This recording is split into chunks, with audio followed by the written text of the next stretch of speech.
Bonjour, bienvenue sur Monde Financier. Le marché parisien continue de se chercher une tendance et oscille donc autour du seuil des 4200 points. Un marché qui avance donc de 0,45%. On est autour des 4206 points. Alors à noter que la tendance est soutenue par une série de statistiques assez rassurantes en zone euro, notamment avec une croissance de 0,3% par exemple en France au troisième trimestre. Et puis on a des statistiques assez positives également aux États-Unis avec une hausse de 0,3% des ventes de détail, un rythme supérieur aux attentes, et puis un indice de confiance de l'université du Michigan qui grimpe également en novembre à 89,4 points contre 87,5 attendus. Donc une confiance des ménages nettement plus solide que prévu. C'est plutôt de bon augure, donc juste avant les fêtes de fin d'année. Et puis une bonne nouvelle également pour la croissance américaine. À Paris,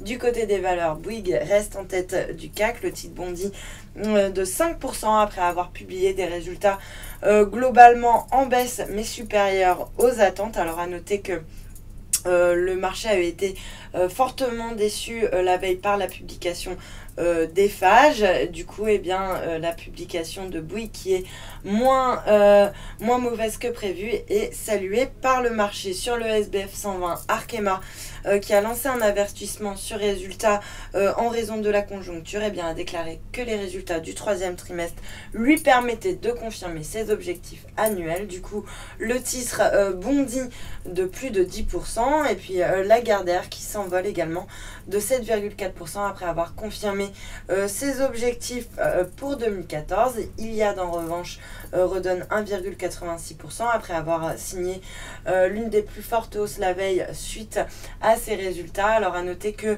l'éloignement d'une perspective de consolidation dans le secteur des télécoms est en train de pénaliser le dossier. Et puis pour terminer avec les publications, Montupé qui s'attend à une excellente année 2015 après avoir dévoilé des résultats excellents au troisième trimestre. D'ailleurs, c'est l'ensemble du secteur automobile qui est très bien orienté avec Valeo et Peugeot qui grimpent tous les deux de plus de 2%. Et puis sur le marché d'échange, l'euro recule par rapport au dollar. On revient autour des 1,2460. Il reste plutôt bien orienté par rapport au yen. Le billet vert grimpe de 0,3% par rapport à la devise japonaise. On est autour des 116,4 yens. Et puis à noter que le pétrole rebondit assez nettement également après avoir été en chute libre sur l'ensemble de la semaine. On a un Brent qui est en train de recoller progressivement au seuil